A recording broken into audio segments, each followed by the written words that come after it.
خداوند در هر حلالی توان گذاشته. اگر نعمت برای ما و شماست، توان هر نعمت دوباره برای من و شماست. مشکل در نعمت نیست. چرا ما با وجود این همه نعمت‌ها توانمند نمی‌شویم؟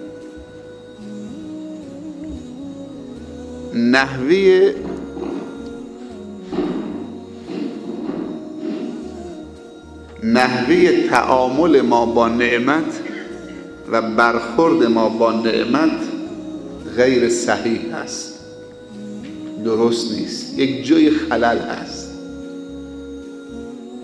حتی اگر شکرم میکنیم احتمال داره که شکرمون ناقص باشه. برخورد صحیح با نعمتهای خدا یعنی شکر. هرچی شکر کاملتر باشه، انسان کاملتر و توانمندتر میشه.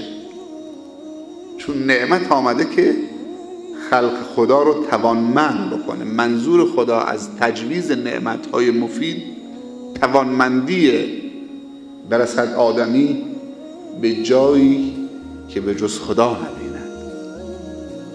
انسانهای بزرگی شکر کامل نعمتها رو به نعمت تزریق کردن، از نعمت توان برداشت کردن و زمین و زمان رو به کام خودشون وارد کردن. بر اقیانوس ها مسلط شدن، بر زمین مسلط شدن، بر همه موجوداتی که در پیرامونشون بود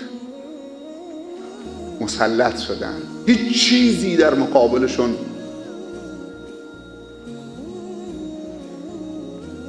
نتونست علم بشه.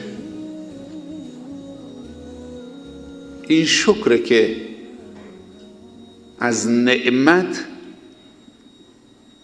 برکت و توان تولید می کند. ما به فکر جذب نعمتهای زیاد برای خودمون هستیم، مادی و معنویش، ولی جذب نعمتهای متنوع و بیشمار منهای شکر یعنی بدبختی، نابودی، فلاکت، بی‌اعتباری، بی‌آبرویی، خاتمه به خیر نشدن.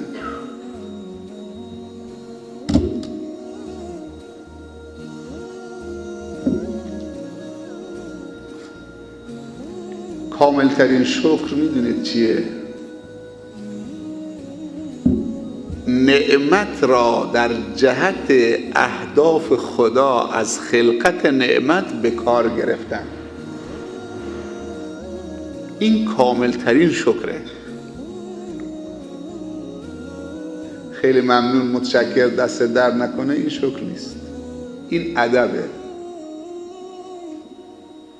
گرچه ادب هم یک نوع شکره،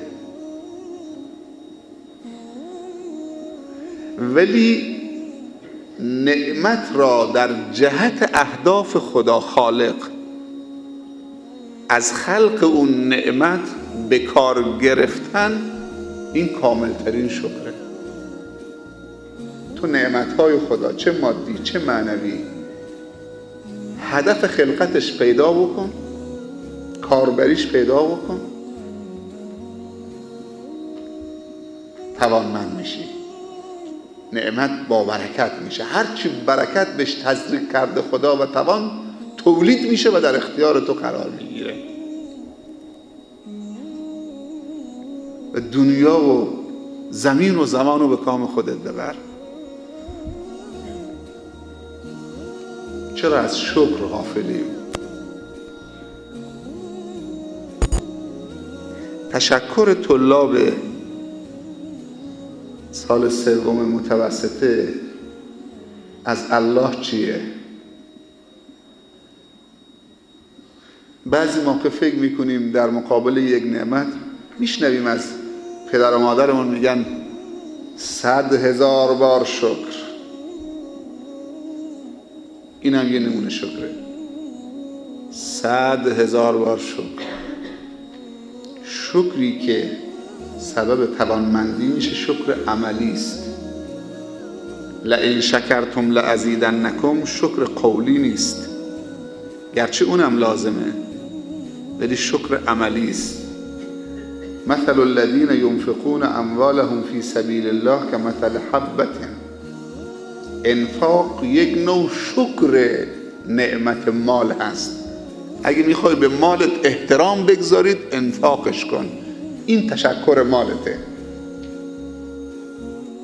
احترام به مال و تشکر از الله به خاطر مال، انفاق مال در راه درست.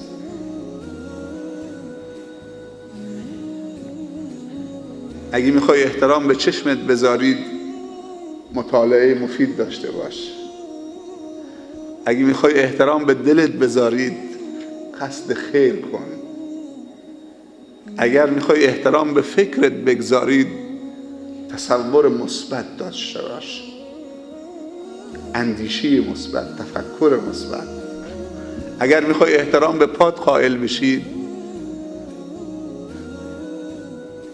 و ازش تشکر بکنید، ازش خواهش بکن که تو رو به جای خوب ببره، حمل بکنه.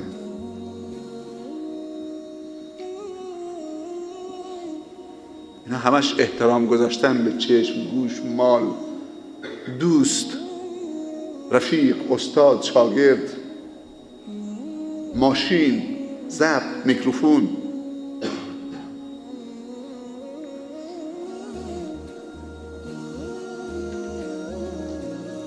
کاملترین شکر. شیخ اشاره فرمودن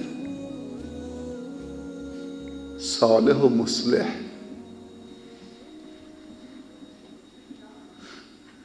میدونی شکر صالح بودن چیه؟ مصلح بودنه، چیز دیگه نیست.